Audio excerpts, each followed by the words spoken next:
here in the Port of Los Angeles, normally the busiest port in the country, they have seen this week a 50% drop in the ships coming in from China.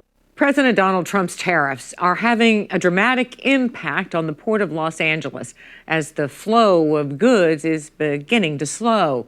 President Trump said that that's a, quote, good thing. But is it really? It will almost certainly mean fewer jobs and higher prices for you. Gene Soroka is the executive director of the Port of Los Angeles and joined us.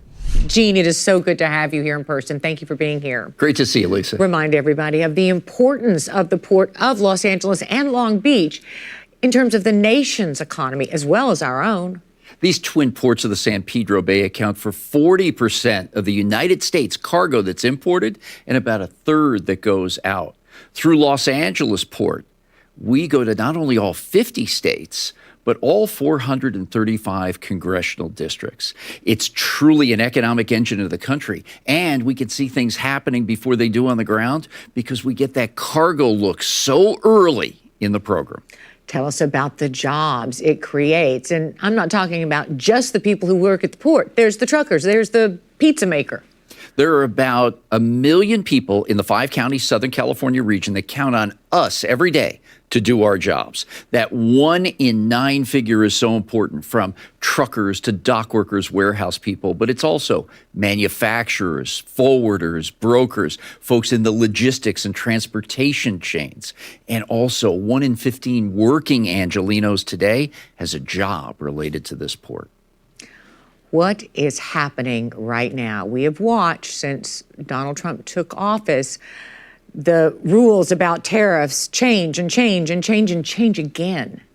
This is the biggest conversation point I have in all my meetings every day and every week. It's this whipsaw effect of information that's coming out of Washington related to trade policy. We're now up to about 57 different announcements since January alone. In a few moments, I will sign a historic executive order instituting reciprocal tariffs. I'm not looking for a deal. I mean, we've set the deal. It's at 50%. Could we move it from June 1st to July 9th?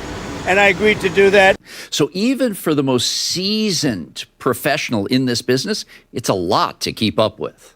And it's a lot to pivot around. And businesses, they hate uncertainty. You can't plan, right? In the shipping industry, it's the same thing, right? I mean, you could turn a ship around, but it takes some time. That's exactly right, Lisa. And what we saw with the announcements on the most wide-sweeping tariffs we've ever witnessed in our lifetimes back in April, that many companies just simply hit the pause button because they didn't know if changes would come in 2 hours, 2 days, or 2 months. That likely meant that they were going to hold back on hiring. Empty positions or open jobs were off the table as well. So was capital investment in the interim. Slowing trade, which these tariffs have really produced, means slowing economies to follow. Well, we did see this big number in April, right? All of the goods that came in. I think maybe it was a record for the last couple of years, but that's because people were front loading. You're exactly right. April was our third busiest on record in the 117-year history of the port. But this front-loading started back last summer during campaign season, when folks started to talk about new trade policy, tariffs on countries, 60% maybe on China. So big companies that had the ability started bringing in more inventory to store up for when that day of tariffs came, and they bet right. But it's the small to middle-sized company that maybe didn't have the ability to front load on inventory, plan extra warehousing, and hold those goods for such a long period of time. Those folks now are in the crosshairs of, do I buy at really high prices? And if I try to pass it on, maybe I cannot compete with the big guys. We have seen the consequences for those small businesses, story after story, people all around the country maybe closing their baby shop because they just don't have the capital nor the storage space to front load that sort of inventory, right? What I'm worrying about is not just those businesses that will just go away, but if we start drastically changing the way this port operates, could that be something that's long-lasting? Could there be new routes that leave us out of the equation? A number of things could happen. If we have fewer containers coming through, the immediate jobs around dock workers, truckers, and warehouse folks lessen over time. And we already saw that. The month of May showed a 20% reduction in scheduled ship arrivals. Longshore job activity, or those dock workers that we count on so much as the heartbeat of the port, were down on some days by 40%. Now, if because these shifting trade winds change, our value to the market has always been speed, coming from North Asia through LA, distributing to 15 major markets. If those change the relationships of the trading partners, you can go to other ports just as easily.